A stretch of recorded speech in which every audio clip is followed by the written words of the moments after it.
Bienvenue sur l'allumeur de Réverbère.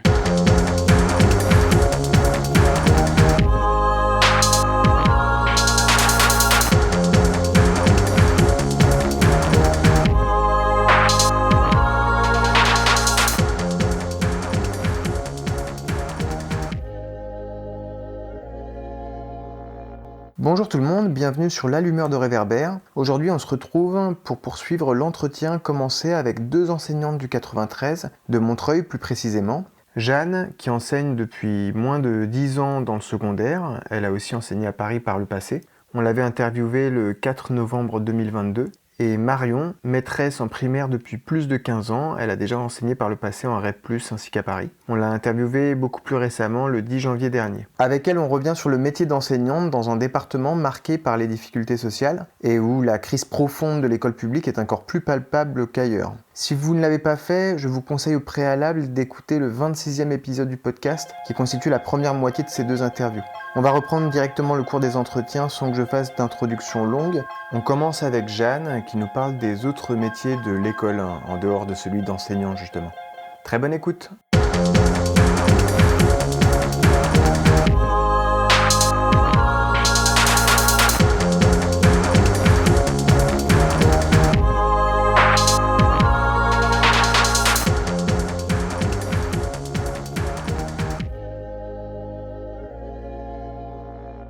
Tout à l'heure, tu as mentionné le fait que tu avais été appuyé à un moment par une assistante pédagogique. Est-ce que dans ton collège, il y a d'autres métiers que celui de professeur où vous voyez qu'il y a un manque? Alors le pôle de la vie scolaire, c'est effectivement le poumon gauche, les profs c'est le poumon droit et le poumon gauche c'est la vie scolaire. L'établissement ne peut pas fonctionner sans vie scolaire qui est composé, donc nous dans notre collège REP, de 2 CPE. Donc ça c'est une spécificité des collèges REP d'avoir 2 CPE.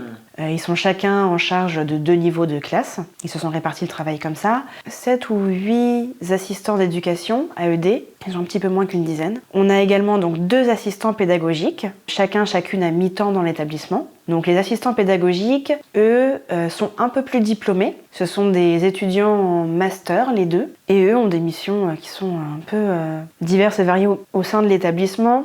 Alors je pense que je ne trahis pas sa pensée, il y a un des 2 assistants pédagogiques des fois qui se qualifie lui-même de bouche-trou. Ils sont vraiment utiles parce que ce sont des collègues qui vont prendre en charge une partie de la classe pour les UPE2A par exemple, qui peuvent faire de l'aide individualisée, qui peuvent faire du tutorat également, qui peuvent faire de l'aide aux devoirs. Les AED, eux, c'est un profil un petit peu différent, c'est les surveillants, les AED. Ils sont particulièrement complémentaires du travail des profs parce qu'ils ont un lien différent avec les élèves. Et on n'oublie pas les AESH, donc les accompagnants d'élèves en situation de handicap. Donc les AESH qui également sont en crise de recrutement, ce qui n'est pas très étonnant parce que j'avais moi-même postulé pour être AESH il y a quelques années. Et le salaire, c'était 800 ou 900 euros par mois. Pour un travail tout à fait essentiel, puisqu'il s'agit même de la publicité que le ministère fait auprès de tous les parents d'élèves, de l'école inclusive, bienveillante.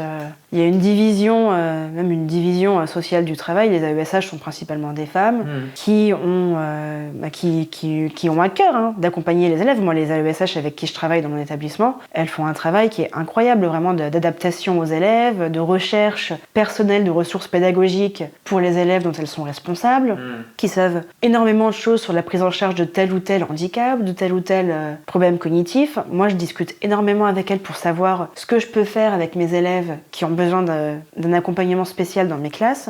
Si elles n'étaient pas là, dans l'établissement, on fonctionnerait encore plus mal qu'avec les difficultés actuelles. Et donc cette division sociale du travail, ce sont des femmes qui, très souvent, à qui ça convient d'avoir un temps partiel, toujours dans cette question des inégalités dans la société, des femmes qui ont le salaire d'appoint. Ça se retrouve en tout cas dans mon établissement. Et surtout, en fait, le problème, c'est que comme beaucoup de contractuels et beaucoup de postes, entre guillemets, périphériques dans l'éducation nationale, c'est qu'ils sont précarisés et maltraités par l'institution. Au bout de 6 ans de CDD, s'ils ne sont pas titularisés, on les dégage. Alors que ça fait 6 ans qu'ils ont un poste, qu'ils ont l'expérience. Ouais, c'est super violent.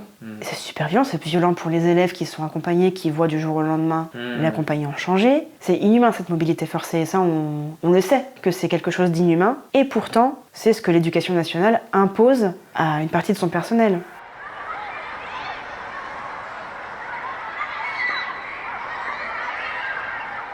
Marion.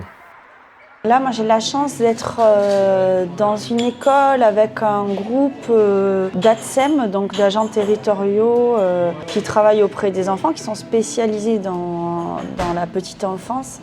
C'est des filles super, hyper soudées et qui font, c'est leur vrai métier. C'est un plaisir. Moi, je travaille avec ma collègue et elle est extra. Et c'est une reconversion pour elle. Hein. Ça doit faire, je pense, peut-être 15 ans qu'elle fait ça. Elle comprend exactement où je veux en venir. Voilà, on est dans une écoute et un respect mutuel. Elle est bienveillante avec les enfants et c'est un vrai repère pour les enfants. J'ai déjà eu des échos dans des écoles du 93 de direction d'établissement qui organisent les classes en mélangeant des moyennes et des petites sections pour maintenir un nombre d'ATSEM assez élevé parce que si j'ai bien compris, les ATSEM c'est pour les petites sections. Ouais. Mais là ça a changé. Vous avez cette problématique-là Ah bah oui, c'est clair. Après, de toute façon, en fait on a les codes et on essaie toujours de se débrouiller avec les petits moyens qu'on a. C'est-à-dire que, oui, des fois, on est obligé de faire des classes de petits moyens avec un nombre de petits assez conséquent pour avoir une ATSEM. Bon, mais ça, en fait, nous, ça a changé depuis cette année parce que Montreuil, ils ont enfin recruté des ATSEM.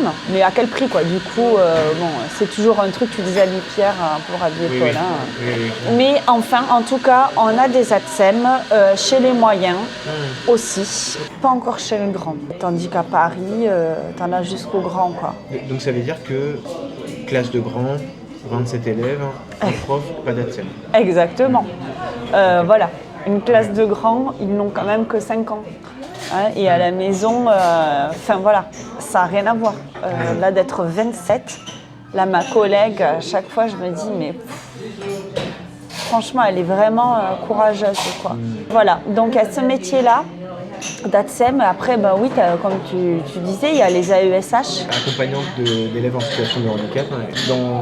Dans l'école où toi tu es, il y en a. Ah ouais, il y en a plein. Est-ce qu'il y a une question de recrutement aussi? Ah mais carrément, il y a une question de recrutement. Ils sont payés au lance-pierre, mais rien du tout.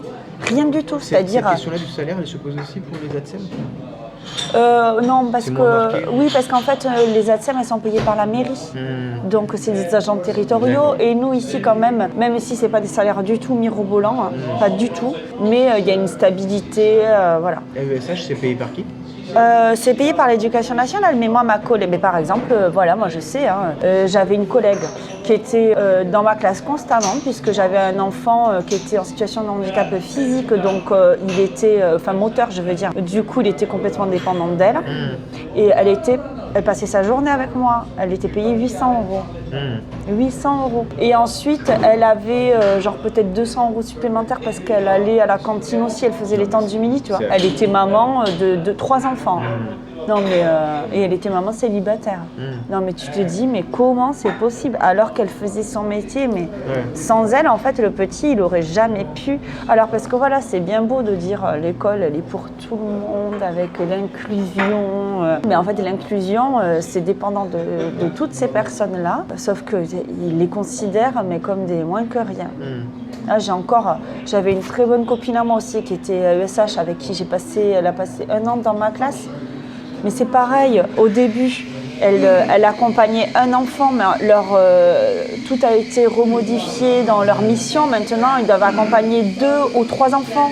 Ils doivent courir d'école en école sur une même journée pour faire 1 heure avec bidule, 2 heures avec machin. Mais sauf que les enfants, comme on disait, ils ont besoin de stabilité. Et encore plus, les enfants en situation de handicap. Ils ont besoin d'un accompagnement au quotidien, de savoir qu'ils peuvent se poser parce qu'ils vont être aidés dans ces tâches difficiles. Oui, puis tu t'engages pas dans ce métier-là pour courir d'un établissement à l'autre. Ah oui, bien sûr. Puis en plus, c'est quoi cette vie? Du coup, la collègue, elle a démissionné là. Pourtant, elle était super. Elle était géniale. C'est des conditions qui te dégoûtent du métier ou qui font que tu tiens pas en fait à 800 ou 1000 € par mois.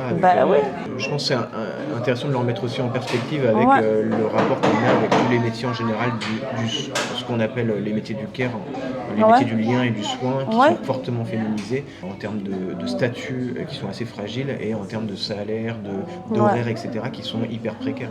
Complètement. Et ça, c'est des métiers qui sont assez peu connus alors qu'ils sont hyper importante pour le fonctionnement de l'école, pour le fonctionnement de la classe. Ah ben c'est clair, là, le jour où tu n'as pas l'ATSEM de ta classe, que les ATSEM, oui, quand elles sont malades, ils ne les remplacent pas, quoi. Il n'y a pas de brigade.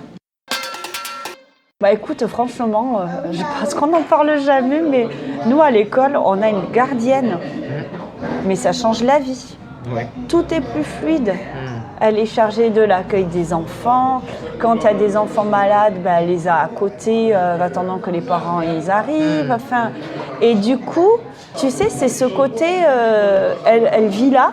Ben, ça fait tout de suite, c'est beaucoup plus familial, sécurisant, facile. Tu as toujours quelqu'un que tu peux aller voir pour une question d'ordre pratique.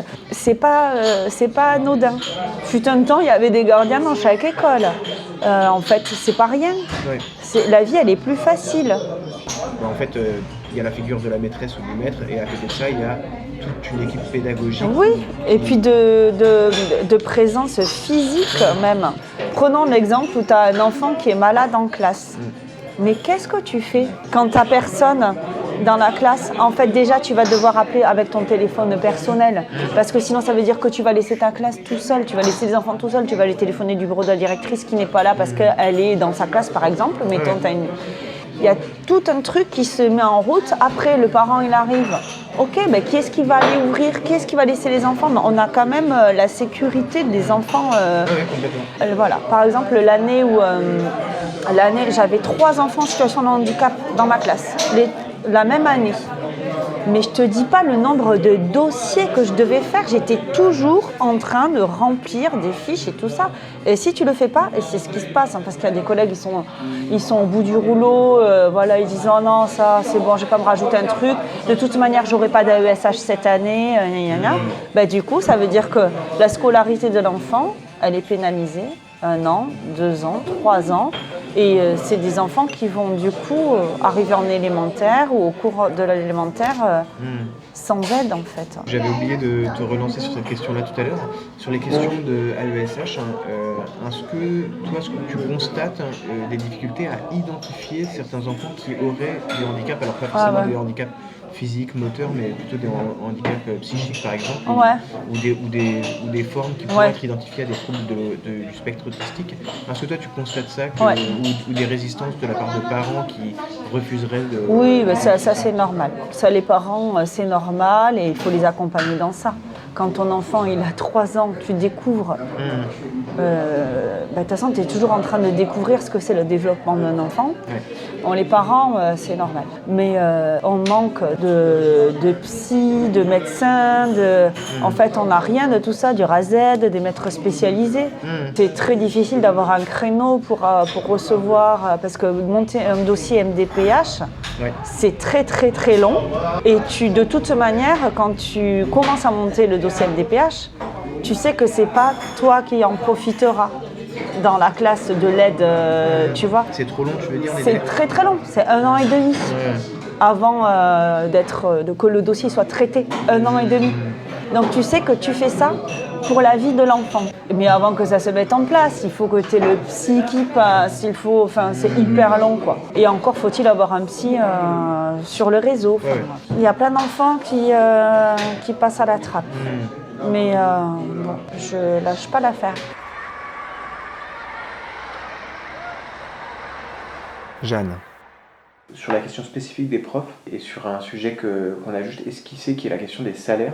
Là, en préparant l'entretien, j'avais vu que sur les questions de salaire, actuellement, il faut au moins 13 ou 14 ans d'ancienneté pour arriver à 2000 € net par mois. Et en 20 ans, les enseignants ont perdu entre 15 et 25% de leur rémunération, donc c'est en fonction de leur ancienneté. Puis j'avais vu des comparaisons avec les chiffres d'autres pays de l'OCDE, avec en moyenne des profs français qui gagnent 30% de moins que leurs homologues de l'OCDE. Fin août, Pape Ndiaye avait annoncé que en septembre 2023, les profs débutants commenceraient leur carrière à 2000 € net. Déjà, j'ai cru comprendre qu'il y avait des trucs qui n'étaient pas réglés, du style dans la grille salariale des profs, est-ce qu'elle sera repensée notamment pour que les nouveaux recrutés à 2000, pour que les nouveaux recrutés à 2000 ne soient pas à un salaire supérieur à ce milieu de carrière. Alors du coup, on a beaucoup parlé des salaires à ce moment-là dans cette séquence. Je suppose que quand les profs revendiquent plus de moyens, c'est pas que le salaire, puis il y a une question de dignité, de posture aussi, comptable ou pas comptable de l'administration. Est-ce que pour toi, il y a un sujet salaire dans la question de la motivation ? Oui, il y a évidemment un sujet salaire, c'est un des aspects parmi d'autres. Si les profs gagnaient, 1 000 € de plus par mois, il n'y aurait peut-être pas autant de manque de candidats au concours. Ça, c'est sûr et certain. Je te coupe juste pour rappel, ce que le syndicat majoritaire dans le premier degré l'UIPP, FSU réclame, c'est 300 € net d'augmentation immédiatement pour les 900 000 enseignants. Non, mais si on veut se lancer sur le sujet des salaires, il faut encore brace yourself. Il faut s'accrocher parce que la fiche de paye d'un enseignant, d'abord, premier degré, second degré, c'est très différent. Il y a beaucoup de primes et d'appoints dans le second degré qui n'existent pas dans le premier degré. Okay. Le premier degré, c'est peut-être pour ça d'ailleurs que c'est là où il y a la plus grosse crise du recrutement. C'est que c'est là où le salaire, c'est la grosse arnaque. C'est pas étonnant que ça soit la partie la plus féminisée du métier. C'est celle où le salaire est le plus ridicule, sans appoint, et le moins de perspectives en plus de professionnels. La fiche de paye d'un enseignant, le traitement brut, c'est un détail en fait. Il y a les heures sup qu'il faut prendre en compte, les primes diverses et variées. Et dans le second degré, on peut être prof principal, on peut être en REP, on peut avoir ce qu'on appelle des IMP, des indemnités pour mission particulière. Donc là, c'est encore un gâteau qui se découpe et qui s'arrache entre les collègues au sein de chaque établissement, parce qu'il y a des IMP qui sont dites fléchées pour des choses bien précises, des missions particulières. Il peut y avoir des IMP fléchés sur le décrochage scolaire, des IMP fléchés pour les référents égalité femmes-hommes, enfin filles-garçons dans l'établissement, et puis des IMP qui sont un peu plus flous, qui sont laissés à l'appréciation du chef d'établissement en fonction de la situation. Donc il y a ça qui joue sur la rémunération, c'est une usine à gaz pas possible.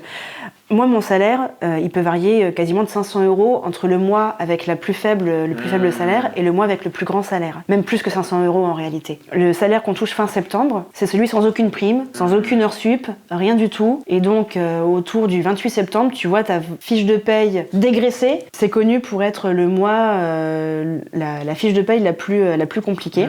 Par ailleurs, fin octobre, on peut toucher des rattrapages de certaines primes. Et fin novembre, les rattrapages des heures supplémentaires. Il y a des choses qui sont payées sur 10 mois et pas sur 12. Des choses payées sur 9 mois et pas sur 12. Donc même de janvier à décembre, la fiche de paye, c'est les montagnes russes.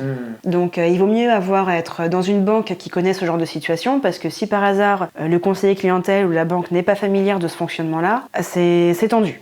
Ouais, il faut le savoir à l'avance, en fait, que le salaire n'est pas lissé sur 12 mois. Et qu'il y a un différentiel de plusieurs centaines d'euros très important entre le mois avec le salaire le plus faible et le mois avec les rattrapages. En plus, l'Éducation nationale, avec sa déconcentration des services et les services départementaux, ça touche aussi le côté administratif, la pénurie du recrutement, parce que même au poste administratif, pendant plusieurs mois, il y a des gestionnaires qui ne sont pas remplacés. Pendant ce temps, si le collègue, le fonctionnaire, demande telle ou telle indemnité ou telle chose, qui sont de droit, hein, mais simplement il faut faire un dossier, il faut l'envoyer, ça peut mettre des mois et des mois à être traité. Tout ça pour cette question des salaires, pour dire que les situations sont très difficilement comparables d'un collègue à l'autre, qu'il peut y avoir des formes de jalousie ou que lorsque le SNUIPP réclame 300 € net immédiatement, c'est juste qu'il fallait donner un chiffre, je pense. Mais en réalité, il n'y a pas moyen de chiffrer réellement le manque à gagner des professeurs. Moi, j'ai un peu du mal à naviguer sur cette question des salaires. Tu trouves qu'on en a trop qu'elle n'est pas centrale, en fait, en réalité. Toi, tu trouves qu'elle a été trop centrale par rapport à d'autres questions c'est juste que aux conditions de travail. Moi, je pense que c'est une question de stratégie politique, mais après qui se discute, hein, comme toutes les stratégies politiques. Il a été décidé que c'était facile de mobiliser des gens sur la question des salaires. Or, à mon avis, ça se fourrait le doigt dans l'œil jusqu'à l'os, parce que les enseignants qui prennent des heures sup à droite à gauche, eux savent très bien que leur fiche de paye à la fin du mois, quand ils font 3 heures de devoirs faits par semaine, ça fait quand même 12 heures sup par mois, même si c'est fluctuant, parce que quand il y a des vacances scolaires, ils touchent pas les devoirs faits, ils touchent pas ces heures ponctuelles-là. Ces professeurs-là, ils veulent pas faire grève, parce que c'est pas juste une journée normale qu'ils perdent, c'est une journée avec tous les à côté qui perdent. Donc je sais pas si la stratégie de focalisation sur les salaires, c'est une stratégie gagnante. Et du coup, pour toi, ça veut dire qu'il faut se Mais c'est tout, en fait, l'éducation nationale, elle est dysfonctionnante d'un bout à l'autre. Elle est dysfonctionnante du recrutement jusqu'à la retraite, en fait. Quand je dis dysfonctionnante, c'est maltraitante. Si je prends juste mon exemple, mais mon exemple, je pense qu'il est universalisable au sein de la fonction publique de l'éducation nationale, c'est que pour être titularisé, on m'a bien fait comprendre, de manière explicite, qu'il fallait que je ferme ma bouche. Et mot pour mot, on m'a dit qu'il fallait que j'avale des couleuvres pour être titularisée. Très vertical comme fonctionnement. Infantilisant, ça c'est le mot qui revient dans la bouche de tous les collègues. On est infantilisé, un autoritarisme qu'on n'accepterait pas qu'on donne à nos élèves. Cette maltraitance-là de l'institution, tous mes collègues l'ont vécu, quasiment sans exception. Que ça soit au moment du recrutement, de la titularisation, au moment d'une demande de mutation, d'une demande de congé formation. Il y a un tas d'occasions dans la vie de professionnelle d'un professeur où on se heurte à des réponses technocratiques, incompétentes, infantilisantes. D'un bout à l'autre, l'institution dysfonctionne et maltraite ses fonctionnaires. Que ça soit de le côté administratif dans les bureaux, que ça soit le côté pédagogique dans les établissements. Vraiment la motivation intrinsèque et qui va faire tenir un professeur, une professeure, c'est le lien avec les élèves.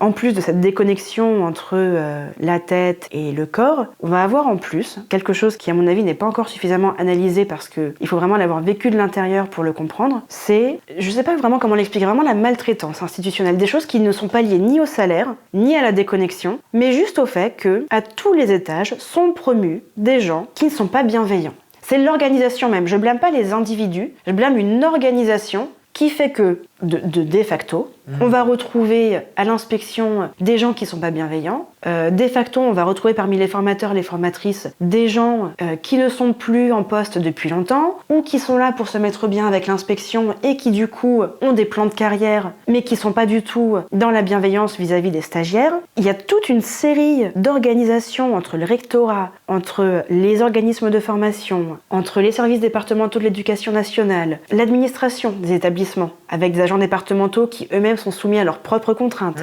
Il y a une multiplicité d'agendas personnels, d'agendas professionnels qui ne se rencontrent pas, qui sont en opposition, qui entrent en concurrence les uns avec les autres. Enfin, et là, je décris des stratégies individuelles, mais en fait, le problème, j'insiste bien, voilà, c'est système. Qui recrute qui choisit qui nomme qui dépend de quel hiérarque. Et dans toute cette hiérarchie, dans tout cet organigramme, tout entre en concurrence en fait. Et au final, qui en pâtit, ce sont les élèves, qui sont en bout de chaîne. La plupart des professeurs vont développer des stratégies de résistance passive, et ça crée un truc qui est compliqué.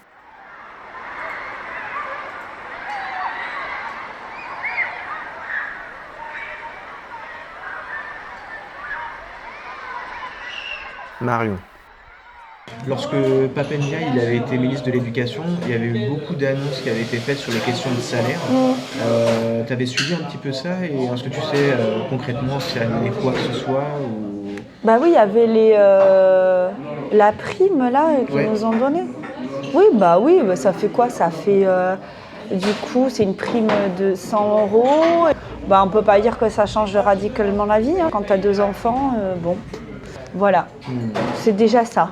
Là, on a une prime de fidélisation qui devrait tomber normalement. C'est un truc énorme. C'est genre 10 000 € qu'on doit toucher en restant 5 ans dans le 93. On verra.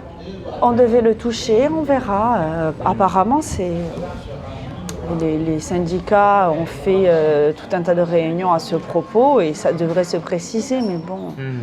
C'est une prime aussi. C'est une prime, oui, mais le salaire... On rappelle que, du coup, mais grave, mais bien entendu, c'est ça. Non, mais c'est complètement injuste. Ça dit rien d'une vision qu'on aurait sur le métier. Et puis sur le long terme, sur le fait de considérer le fait que tout se passe à l'école et qu'on respecte justement les enseignants. Mais enfin, bon, là, de toute manière, on est dirigé par des personnes qui n'ont jamais mis les pieds dans l'éducation nationale.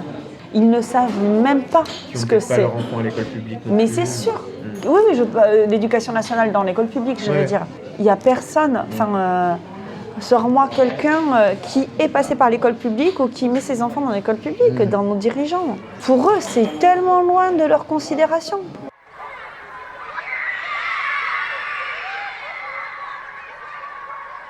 Jeanne.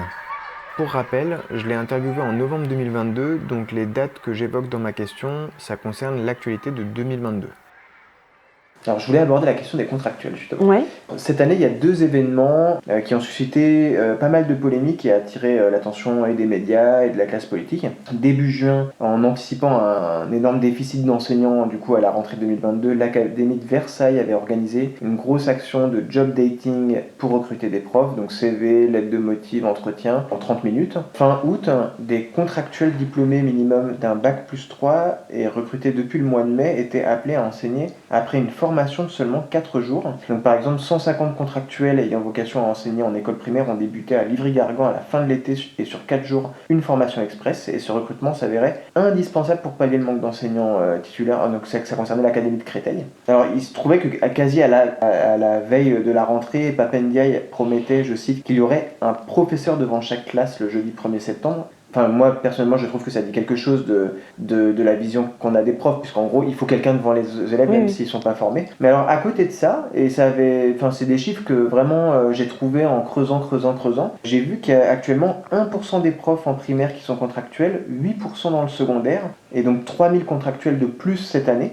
Donc ça fait 0,5% de contractuels de plus. Et dans les années 60-70, c'était la moitié des enseignants qui n'étaient pas titulaires. Du coup, moi, ça m'a donné l'impression que la montée des contractuels qu'on a un peu mis en avant récemment, avec l'idée que ça traduisait une dégradation du système éducatif, ça m'a donné l'impression que c'était à relativiser. Et du coup, je me demandais, est-ce que le problème, il réside pas tant dans le fait de recruter des contractuels que dans la formation, en fait. Contractuel en soi, effectivement, ça ne veut pas dire incompétent. J'ai eu des collègues contractuels archi investis, très très appréciés des élèves, vraiment à fond dans la vie du collège. Le problème de la formation, il touche même les titulaires, parce que avec la réforme de la formation des enseignants, il y a des enseignants recrutés après le fameux master MEF, métier de l'enseignement, de l'éducation et de la formation. Donc le master qui a été créé en 2012 par le quinquennat Hollande. Donc les enseignants qui passent le concours après ce master, depuis très peu de temps, doivent être devant élèves en temps plein juste après le concours. Ce qui pendant plusieurs années n'était pas le cas, puisque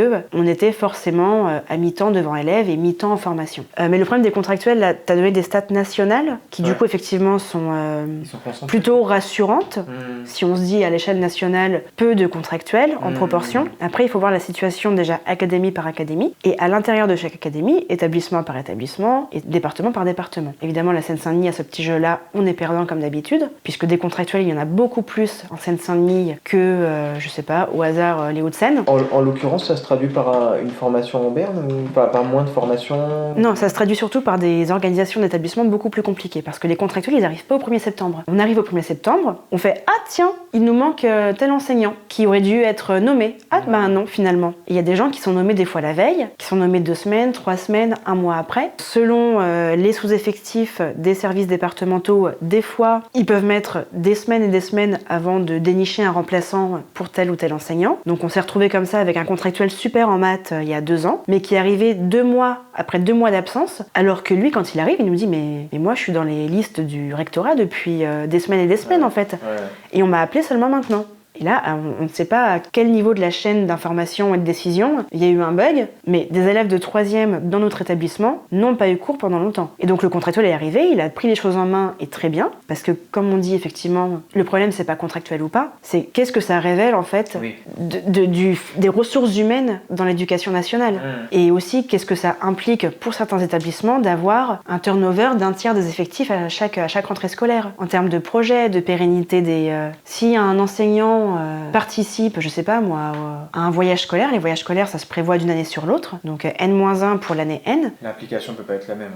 Ah, c'est compliqué. Long terme.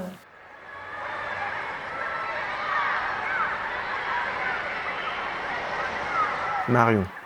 Ma formation, c'était donc une année de préparation du concours, mais bon, on a quand même abordé des questions d'éducation et puis même du coup une mise à niveau dans toutes les matières et tout ça. Chose qui était indispensable puisque tu es quand même amené à enseigner toutes les disciplines. Bon là, je suis prof en maternelle, mais après je pense aussi aux collègues de CM2, et puis je fais aussi l'étude pour la mairie, tu sais, je fais l'aide aux devoirs le soir. Donc tout le programme, je le vois, je le connais, je sais ce qu'on aborde quand, tu vois. C'est indispensable déjà, ne serait-ce que d'un point de vue didactique, Et puis ensuite, j'ai eu l'année de formation pédagogique, donc Donc au total, ça fait combien d'années de 2 ans. sortie? Enfin, moi, c'était 2 ans, moi. Et ensuite, est-ce qu'il y a une période où, en gros, tu vas aller dans une classe, mais t'es Non. accompagné ou Ben, c'était déjà dans ma 2e année, en fait. D'accord, ok. J'avais tous les mardis, j'étais en classe de CP. Et ensuite, j'ai fait 2 stages de 3 semaines.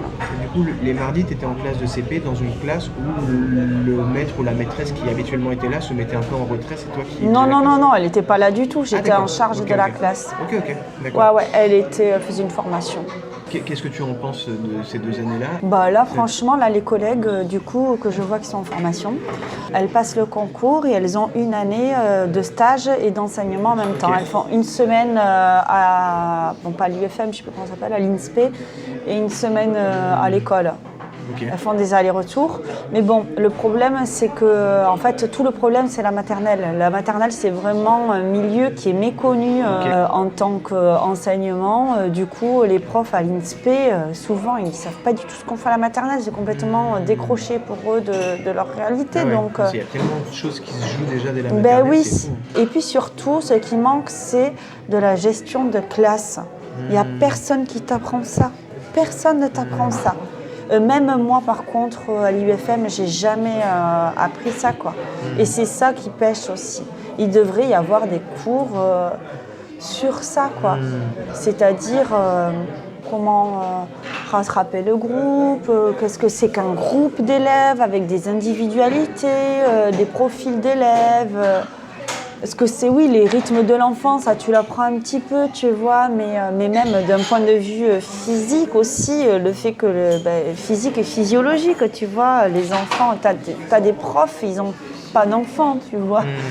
Donc quand tu sais pas, tu sais pas. Enfin, que les enfants, ils sont incapables de, par exemple, ne serait-ce que quand ils sont petits, il faut calculer qu'ils aillent aux toilettes, les aider à s'habiller, et du coup, ça paraît rien. Mais sauf que ça peut donner des situations explosives. Quand tu as 27 enfants qui ne savent pas s'habiller, pas s'essuyer, pas prendre leurs affaires, du coup ils ont des affaires partout, ça tombe, ça crie, ça se bouscule, ça se bat, là tu as vite perdu. Et puis c'est complètement déroutant en tant qu'enseignant. Tu te laisses complètement en tant que personne.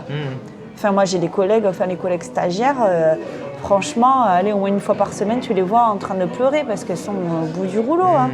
Ouais, et puis les questions du rythme de l'enfant, rattraper le groupe, ce que tu disais, ça ne veut pas dire la même chose quand l'enfant a 3 ans, quand l'enfant a 6 ans, quand l'enfant a 8 ans. Quoi.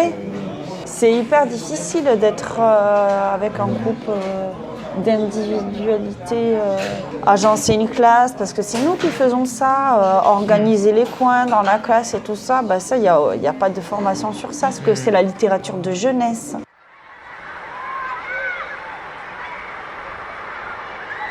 Jeanne. Toi, par exemple, tu peux expliquer quelle formation tu as eu? Un prof qui enseigne au collège, qu'est-ce qu'il a comme formation exactement aujourd'hui? Alors moi, j'ai été recrutée donc dans la phase où le master MEF a été mis en place, c'est-à-dire un master dédié au métier de l'enseignement. C'est soi-disant, progressivement, amener les professeurs à avoir plutôt un diplôme qu'un concours. L'idée derrière ça, je pense à terme, et comme pour d'autres fonctionnaires sûrement, c'est la suppression du concours et de passer uniquement par une voie diplômante et ne plus avoir en fait ce fonctionnariat par concours. Donc ce master, en 2 ans après n'importe quelle licence, en fait, n'importe quel étudiant ayant une licence peut s'inscrire à ce master MEF, entraînait une espèce de concurrence entre à la fois la préparation du concours et la formation à la didactique, à la pédagogie, à la gestion de classe. Les deux étaient enchevêtrés dans les plannings, dans les emplois du temps, mais du coup la préparation du concours, par le temps qu'elle demande et par l'investissement qu'elle demande, ça empiétait aussi un peu sur les formations. Moi, à l'époque où je l'ai passé, j'avais déjà un master. Et là, du coup, ça entraînait encore une autre complexité dans la matrice, où j'étais inscrite à un diplôme dont je n'avais pas besoin. Donc, j'étais inscrite à l'INSPE, l'Institut National Supérieur du Professorat et de l'Enseignement. J'étais inscrite à l'INSPE dans une formation non diplômante, parce que j'avais déjà un Master 2, mais je suivais la plupart des cours comme les autres élèves régulièrement inscrits en Master 2 à MEF, sauf que l'INSPE n'avait pas les mêmes leviers de pression sur moi, parce que les étudiants inscrits en M2 MEF, il y a le levier du diplôme à la fin. Ça fait une pression sur ces étudiants-là, pour l'assiduité en cours, pour le respect des échéances à tenir, etc. Donc, mais concrètement, Exactement. Alors, pour la faire simple, la formation, elle dure 2 ans. Moi, je l'ai faite en 1 an, où on apprend, dans le cas de l'histoire-géographie, parce qu'il y a des enseignements discipline par discipline, et du tronc commun. Le tronc commun, ça va être la gestion de classe, une formation contre le harcèlement scolaire. On a eu une journée contre le harcèlement scolaire, positionner sa voix, différencier sa pédagogie.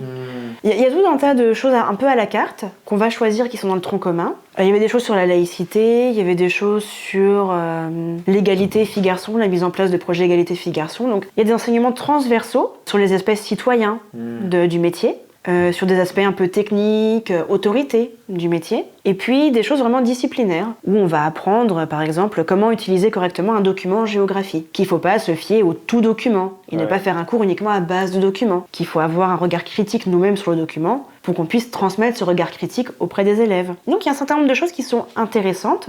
Après, la maquette de la formation, elle peut varier beaucoup d'une académie à l'autre. À l'INSPE de Paris en histoire-géographie, on n'apprend pas les mêmes choses qu'à l'INSPE de Limoges en histoire-géographie. Les formateurs sont différents, ils peuvent adapter leurs cours, adapter leur formation. À l'INSPE de Paris, on était vraiment soumis à une très grosse pression. Donc d'une académie à l'autre, la formation va être plus ou moins rigoureuse, avec plus ou moins de moyens humains, plus ou moins de moyens matériels. L'idée, quoi qu'il arrive, au bout du compte, c'est de s'assurer de la docilité du fonctionnaire. Et ça, on l'avait tous très bien compris en histoire-géographie à l'INSPE. Dès le 1er septembre, moi, tous mes collègues stagiaires disaient « il faut se méfier, attention, attention ». Moi, naïve et « oh, mais non, quand même, vous êtes très méfiant, très paranoïaque ». Et bien mal m'en pris, parce que j'ai compris par le mal, en fait, j'ai compris de la manière forte ce que tous mes collègues stagiaires voulaient dire, voilà. Mais donc voilà, l'idée de la formation... Alors tu dis, normalement c'est sur 2 ans. Oui, parce que le master MEF est sur 2 ans. Et du coup après, qu'est-ce qui s'enchaîne? Le parcours classique, c'est on a le master, on passe le concours à la fin, alors maintenant c'est à la fin du M1, on passe le concours, et le M2 est parallèle à l'année de stage. D'accord. Une année de stage. Dans quelle mesure tu es accompagné pendant cette année de stage? Alors, donc sur l'Académie de Paris, on a le tuteur ou la tutrice INSPE, donc un tutorat côté formation, et un tutorat établissement, qui est le tutorat un peu de terrain. C'est la personne dans l'établissement qui va nous accompagner, va venir voir nos cours, nous invite dans ses cours. Et là, c'est la foire d'empoigne, c'est le loto. On ne sait pas sur qui on va tomber comme tuteur établissement. Et même sur quel établissement tu vas tomber ça, c'est toi qui fais une demande? Alors moi j'ai passé le concours dans l'Académie de Paris, donc j'ai fait mon stage dans l'Académie de Paris, mais les autres étudiants qui s'inscrivent dans l'Académie de Créteil pour passer le concours et s'inscrivent à l'INSPE de Créteil, eux font leur stage dans l'Académie de Créteil. Ok, d'accord. Voilà. Une fois que le stage est fini, après tu peux aller enseigner dans un autre coin. Alors après, quand le stage est fini, on participe à ce qu'on appelle au mouvement interacadémique. Donc il y a 2 phases de mutation. Une première phase pour choisir l'académie dans laquelle tu vas enseigner. Et globalement, les nouveaux entrants, ils sont envoyés aux 3/4 sur l'Académie de Créteil. On a énormément de collègues d'origine d'autres académies sur l'Académie de Créteil. Moi, j'ai beaucoup de collègues qui demandent à ne pas avoir cours le lundi ou le vendredi parce qu'ils retournent chez eux. Voilà. C'est un gros impact sur les emplois du temps, ça.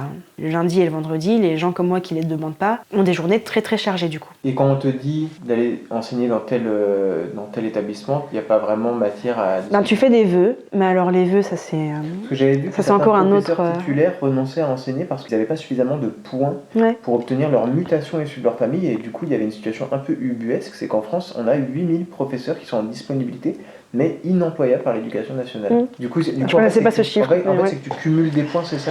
Alors, pour pouvoir demander une mutation. ça, je crois que ça se fait dans d'autres secteurs de la fonction publique, où en fonction de ta situation personnelle, familiale et professionnelle, il y a des points. Donc il y a des points d'ancienneté, mais c'est pas le plus gros lot de points. Et en plus de ça, c'est réellement polytechnique parce qu'il y a des points qui vont compter selon ce que tu demandes comme vœu et des points qui ne comptent pas selon ce que tu demandes comme vœu. Moi, quand je me suis penchée sur les points, la manière de comptabiliser les points et la manière de faire ses vœux, c'est incroyablement complexe. Et même encore pire que ça, jusqu'à récemment, les syndicats assistaient à ce qu'on appelle les CAPA, les commissions administratives paritaires d'affectation, je pense. Les syndicats avaient un œil là-dessus et du coup, chaque année, à la même période de l'année, les syndicats disaient à leurs syndiqués « Envoyez-nous votre feuille de vœux ». Expliquez-nous quelles sont les raisons qui vous font avoir mis tel vœu en premier, etc. Et nous, on va défendre les choses et vérifier qu'il n'y ait pas d'anomalie au moment des affectations. Donc les syndicats avaient une visibilité là-dessus. Ils ne participent plus au CAPA depuis 2 ans. Donc on ne sait plus, c'est devenu totalement opaque. Donc l'éducation nationale fonctionne. C'est le ministère qui a décidé qu'il ne participerait pas. Ouais, on est à rebrousse-poil de tout ce qui se fait en termes de transparence des données, parce que les syndicats n'ont plus de voix au chapitre dans les affectations. Et je pense que c'est pas étranger au fait que ces 8000 enseignants soient en disponibilité mais inemployables, parce qu'il y a un tas d'anomalies dans la manière de gérer les affectations, qui fait que par exemple, les gens qui se retrouvent dans Créteil, au début de leur carrière, et si c'est pas leur choix et que c'est pas leur région d'origine, pour eux, c'est un guet-apens. Tu ne sors plus de l'académie de Créteil. Parce qu'avec le Covid, plein de collègues ont demandé des académies avec un cadre de vie plus agréable. La Bretagne, Toulouse. Et il y a des académies qui sont devenues inaccessibles. Sur l'accompagnement des profs à la sortie du concours, tu n'as peut-être pas l'ancienneté pour le percevoir, mais est-ce que tu as des échos sur le fait que qu'il y a un accompagnement moins fort au moment où le prof se retrouve devant une classe, tu vois? Alors ça a beaucoup varié au cours des dernières années, parce que moi, je suis arrivée, par exemple, j'ai eu de la chance par rapport à ceux qui ont vécu l'entrée dans le métier dans les quelques années précédentes. Parce que Sarkozy avait supprimé la formation des professeurs, il avait supprimé les IUFM. Ouais. Et du coup, il y a eu toute une cohorte de professeurs entre 2008 et 2012 qui sont entrés in medias res, directement à 18 heures devant élèves, sans rien, sans aucune formation, sans savoir ce que c'est une classe, sans savoir ce que c'est un cours, en ayant en tête leurs propres souvenirs d'école qui dataient déjà des années 2000. J'ai beaucoup de critiques à faire sur le fonctionnement de l'INSPE, mais on pioche dedans. Et certes, j'ai pas du tout apprécié la gestion infantilisante des stagiaires. Il y a un certain nombre de choses qui, pour moi, sont plus que questionnables. Voilà. Mais dans le fond, j'étais contente d'avoir ces cours-là, d'avoir ce cursus-là. Ça te donnait des billes, quoi. Et qui ouvre des pistes de réflexion. Voilà, j'étais peut-être pas forcément d'accord avec les réponses apportées par les formateurs, mais au moins, ça m'a donné des pistes de réflexion qu'après, je creuse de ma façon à moi. Et c'est en ça que l'INSPE, ça reste quand même quelque chose d'intéressant, et je trouve ça problématique que les étudiants à qui on fait miroiter le master MEF comme étant le Graal du professorat se retrouvent en fait coincés et en quelque sorte, je vais dire des grands mots, mais escroqués, en se retrouvant à 18 heures devant élèves dès leur première année d'enseignement. Ouais. Alors que des étudiants qui n'ont pas eu ce master MEF, eux vont être un peu mis à l'abri en étant à mi-temps devant élèves et à mi-temps en formation. Pour moi, ça a inversé la logique en fait. Ceux qui sont en master MEF et qui ont eu ce diplôme-là se retrouvent défavorisés en termes d'accompagnement, comparés à des étudiants qui vont être plus accompagnés alors qu'ils n'ont pas eu le master MEF, qu'ils ne sont pas passés par la voie dite royale. Ouais.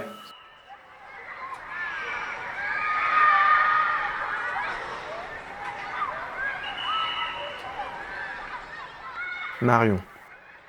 Je prenais l'exemple des histoires contées. C'est un système qu'on avait créé avec mes collègues, mes anciennes collègues, avant que tout le monde parte, soit à la retraite, et que du coup j'ai eu des nouvelles collègues, soit stagiaires, soit contractuelles, etc., à qui j'ai dû expliquer le projet. Donc là, c'était dans l'ancien établissement où Ouais. Au début, dans cet ancien établissement, j'avais des collègues en or, tu vois, mais pour diverses raisons, elles sont parties de l'école. Et du coup, pour ceux qui connaissent, c'est un petit peu, les histoires contées, c'est un petit peu dans l'état d'esprit de Naramus. Voilà. Bon, mais du coup, je vais expliquer un petit peu en détail. Donc les histoires contées, c'était dans chaque période, donc les périodes, c'est le temps qu'il y a entre chaque vacances.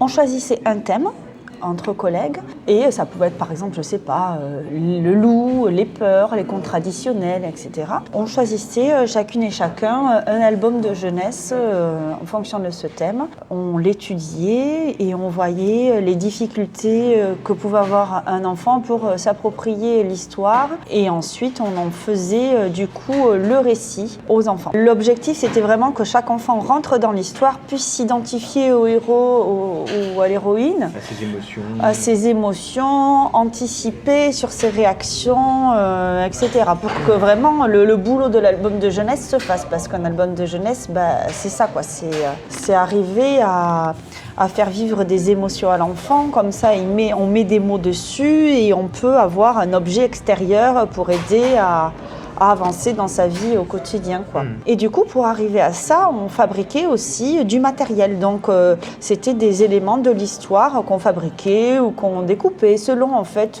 les envies de chacune et de chacun. On pouvait faire, je sais pas, du théâtre d'objets, du théâtre d'ombre ou carrément des petites marottes, des petites marionnettes.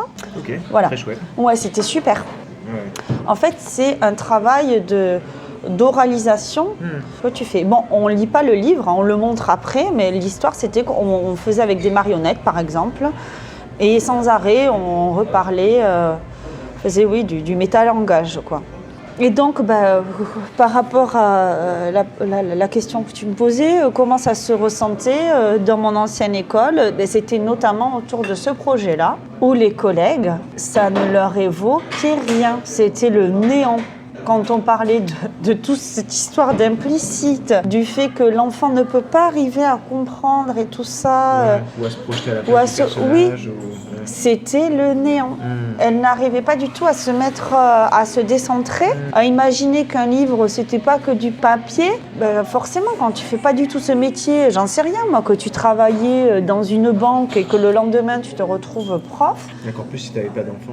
Voilà, si tu n'as pas d'enfant ou quoi, si tu manipules pas de livres de littérature de jeunesse, ça s'invente pas en fait. Ouais. Et du coup... Mais là, du coup, c'est la formation qui est plus remise en cause et, oui, sur quels critères c'est parce qu'il n'y a pas de formation. Oui, sur quels critères tu recrutes quelqu'un, parce que de toute façon, il n'y en a pas de formation, d'accord ? En fait, c'était ce que tu disais tout à l'heure, c'est que le critère, c'est juste de mettre un adulte devant les enfants. Voilà, c'est tout. Parce qu'il n'y a pas du tout de formation quand tu es contractuel. Tout à l'heure, tu m'avais expliqué que toi, tu avais choisi l'établissement dans lequel tu travailles actuellement. Est-ce que tu peux nous dire un mot là-dessus ? Comment on est réparti sur le territoire ? En fonction de ton profil, c'est-à-dire de ton ancienneté, du nombre d'enfants que tu as, des potentiels handicaps que tu pourras avoir, tu as un certain nombre de points. Quelque chose si on est contractuel ou pas, ou c'est la même règle pour tous les Ah non, mais les contractuels, ils rentrent pas dans ce truc-là. Ah d'accord, ok. Donc là, on parle Moi, je parle des enseignants, des vrais profs des écoles. Okay. Les contractuels, c'est pas du tout pareil en fait. Ils postulent et ils sont pas dans le même truc. Okay. D'ailleurs, tout à l'heure, tu disais qu'il n'y avait pas beaucoup par rapport à la masse, mais moi, par exemple, là, dans mon école, j'ai au moins 3 contractuels. Peut-être que dans le 93, il y en a oui. plus. Ouais. Ah oui, je te dis. J'ai pas de chiffre pour le 93. Ah ouais, mais ça représente au moins, je sais pas, peut-être un quart, voire un tiers. Ah ouais, c'est inadmissible. C'est pas ça l'éducation nationale, du coup. Du coup, on n'a pas tous les enfants n'ont pas les mêmes égalités. Le mythe des hussards noirs de la République. Ah, mais pas du tout. Ah là, franchement. Puis du coup, on fait pas le même métier. Du coup, sur la répartition. Ouais, sur la répartition des points, du coup, tu as ton nombre de points. Et ensuite, tu as des établissements au mois de mars, je crois, et publier la liste des établissements de tout le 93, avec les postes susceptibles d'être vacants et les postes vacants. Donc, les postes vacants, c'est les départs à la retraite, par exemple, ou les mutations dont on a. Et susceptibles d'être vacants, c'est... le nombre de collègues finalement en fait qui pourraient partir parce qu'ils ont décidé aussi de participer au mouvement. Et du coup tu postules et là moi par exemple j'ai fait que des vœux sur Montreuil, que des vœux en maternelle, tu postules et selon ton nombre de points, premier choix par exemple j'ai mis telle école, et bien ça sera dans telle école et ils regardent qui est-ce qui a le plus de points, ils vont prendre le premier. Et ensuite, deuxième école, troisième école et tout ça. Bon, voilà. Mais chaque année, il y a des problèmes. Chaque année, ils refont tout. Enfin, voilà. Mais bon, là, j'ai eu la chance d'avoir cette école que j'avais demandé. Ok.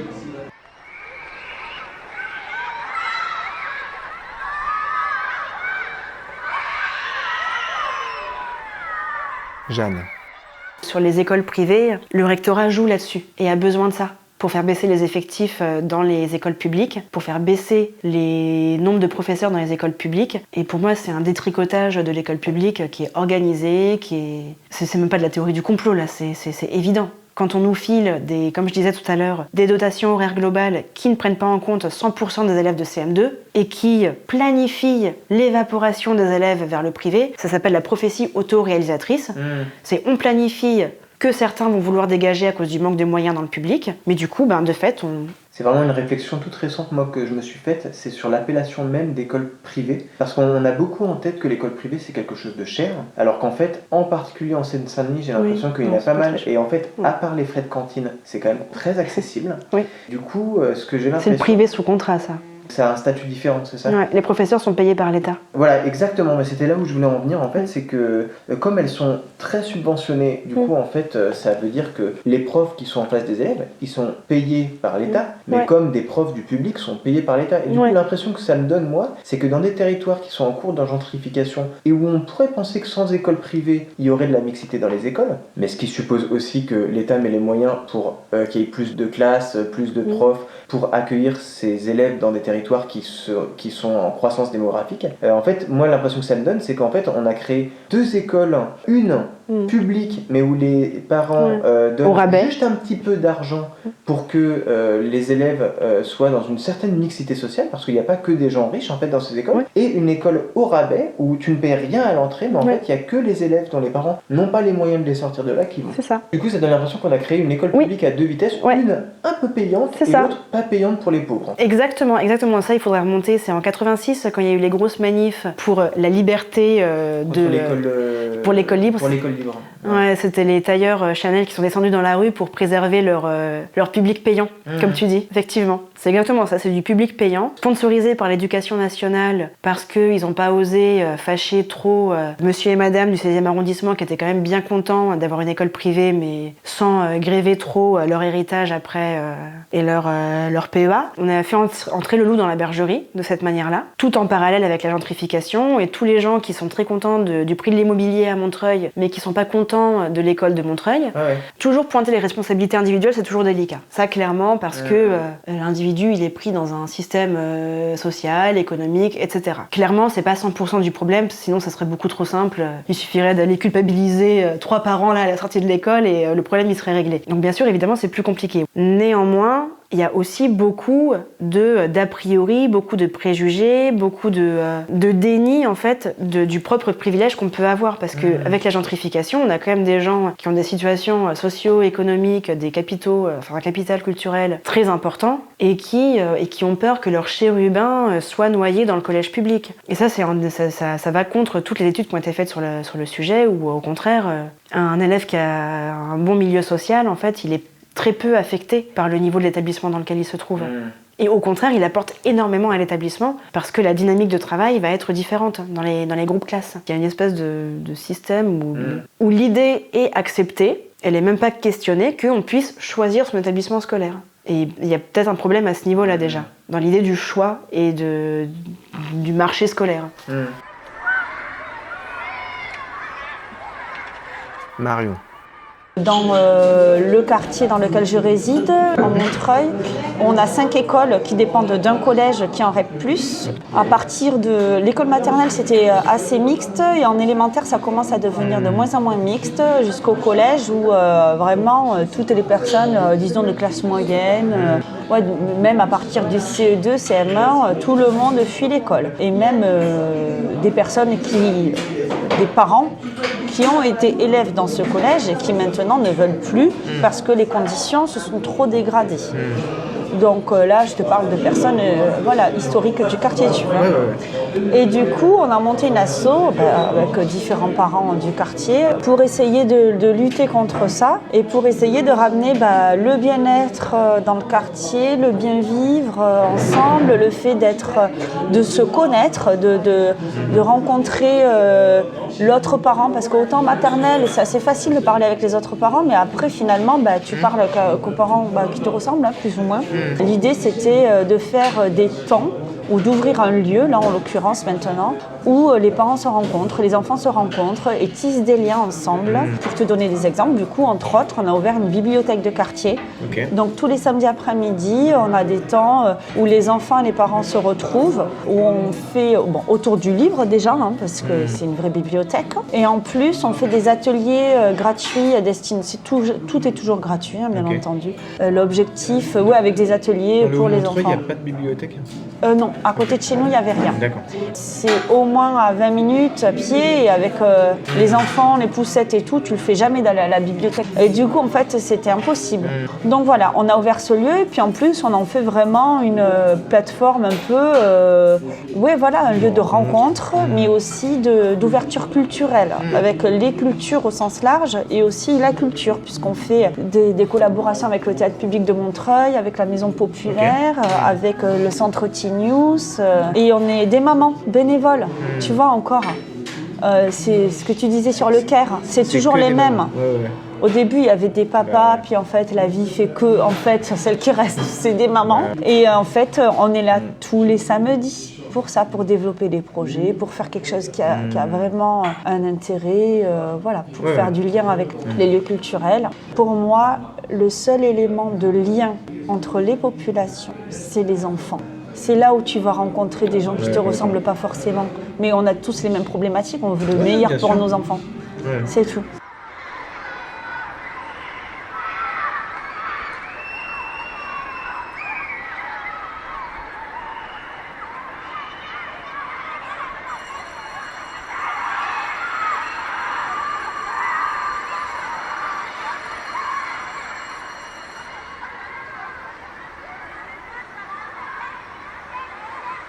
On arrive au terme de notre épisode.